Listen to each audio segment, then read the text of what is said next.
السلام علیکم ورحمۃ اللہ وبرکاتہ۔ آج 22 رجب کونڈوں کی رسم کا دن ہے، یعنی وہ دن جس دن بریلوی لوگ کونڈے کی نیاز کرتے ہیں۔ کونڈے سے متعلق ڈیٹیل ویڈیو میں بنا چکا ہوں، آپ نے اگر نہیں دیکھا ہے جا کر دیکھ سکتے ہیں، بہت انفارمیٹیو ویڈیو ہے۔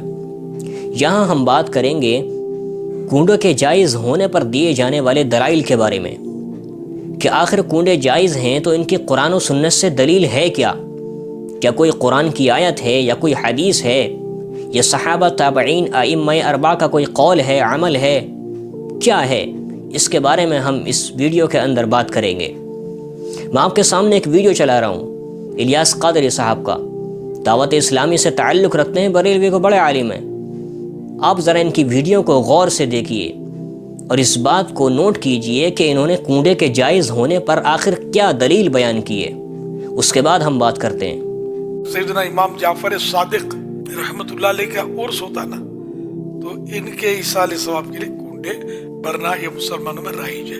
تو یہ 15 رجب کو یوں عام طور پر ہمارے یہاں جو عرس مناتے ہیں تو اس میں کر رہے ہوتے ہیں۔ اس میں بعض وہ شیطان وسوسے ڈالتا ہے کہ مٹی کے کونڈے ہی میں کیوں، چلو اب کونڈے میں نہیں پتیلے میں کھلاؤ، اسٹیل کی تھالی میں کھلاؤ تو صحیح، کھاؤ تو صحیح، نیاز تو کرو یار۔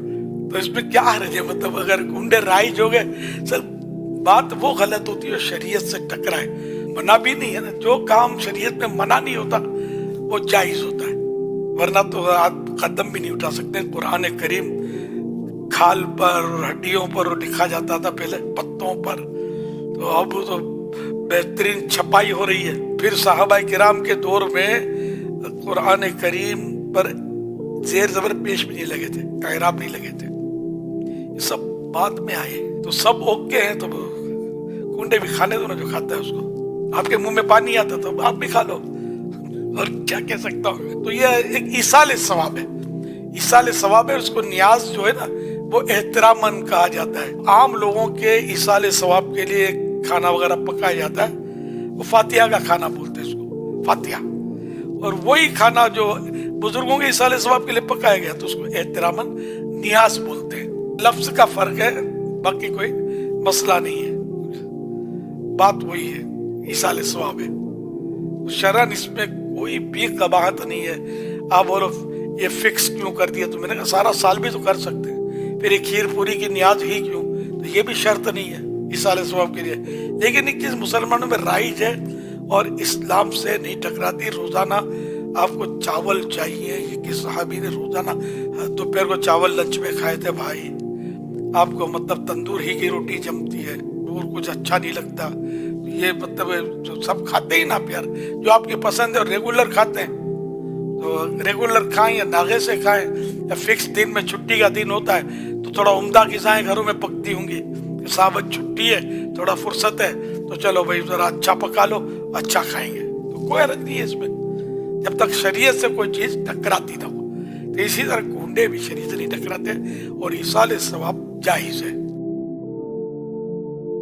تو دوستوں آپ نے دیکھ لیا، آپ دل پر ہاتھ رکھ کر بتائیے کہ انہوں نے کونڈے کے جائز ہونے پر آخر کیا دلیل بیان کی ہے؟ کیا کوئی قرآن کی آیت پڑھی؟ نہیں پڑھی۔ کہ اللہ کے رسول صلی اللہ علیہ وسلم کی کوئی حدیث بیان کی؟ نہیں کی۔ کیا صحابہ تابعین تبع تابعین کا کوئی عمل، کوئی قول نقل کیا؟ نہیں کیا۔ اور آگے چلتے ہیں، ائمہ اربعہ، امام اعظم، امام شافعی، امام احمد ابن حنبل، امام مالک رحمہم اللہ، ان چاروں ائمہ میں سے کسی ایک امام کا کوئی قول، عمل، فعل یا کوئی فتویٰ کوٹ کیا؟ نہیں کیا۔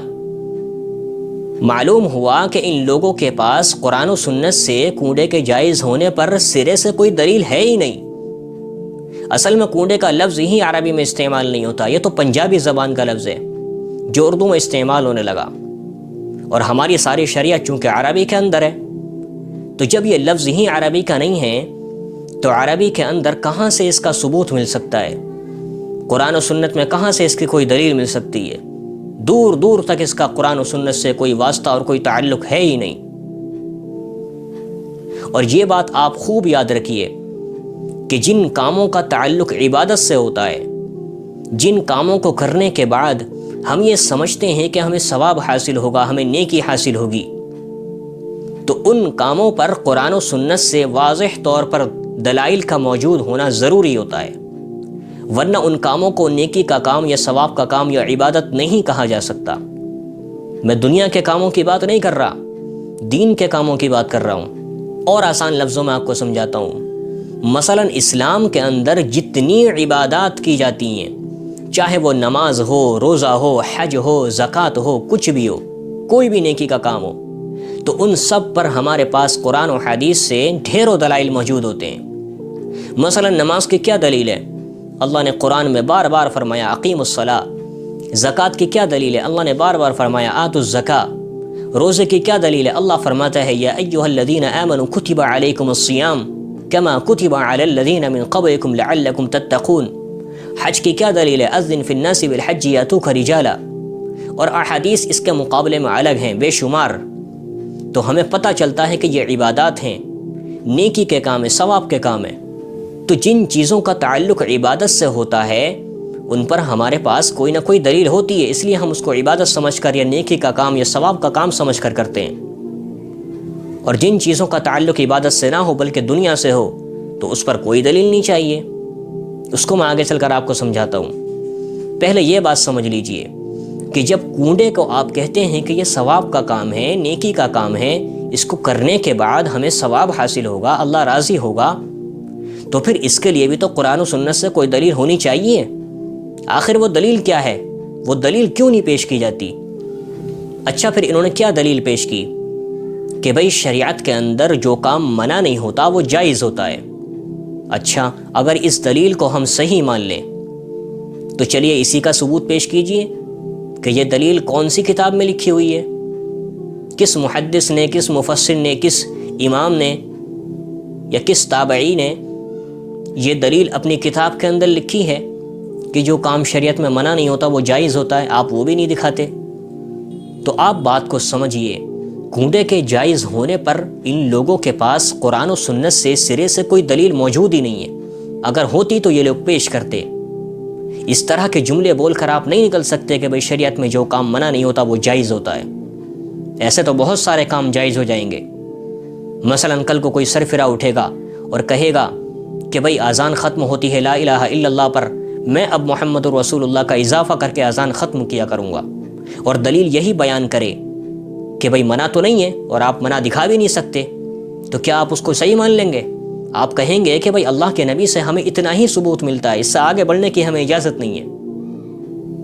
اسی طریقے سے کوئی سرفرا اٹھے اور کہنے لگے کہ عیدین کی نماز میں چونکہ مؤذن تکبیر نہیں کہتا، اب ہم تکبیر کہا کریں گے عیدین کی نماز سے پہلے، اور دلیل یہی بیان کرے کہ بھئی منع دکھاؤ، شریعت میں اگر منع کیا گیا ہو آپ دکھا بھی نہیں سکتے، تو کیا آپ اس کی بات کو صحیح مان لیں گے؟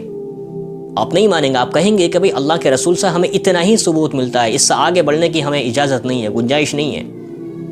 یہ دین میں ایک طرح سے اضافہ ہوگا جس کو بدعت کہا جاتا ہے۔ تو جب آپ وہاں یہ دلیل فٹ نہیں کر سکتے تو یہاں پر یہ دلیل کیوں فٹ کرتے ہو؟ اس سے پتہ چلتا ہے کہ یہ آپ کی صرف اور صرف خواہشات ہیں، اس کے علاوہ کچھ بھی نہیں ہے۔ اللہ ہم سب کی حفاظت فرمائے، ہمیں صحیح بات سمجھ کر اور پھر اس پر عمل کرنے کی توفیق نصیب فرمائے، رسومات سے ہماری حفاظت فرمائے۔ آمین۔ وما علینا الا البلاغ۔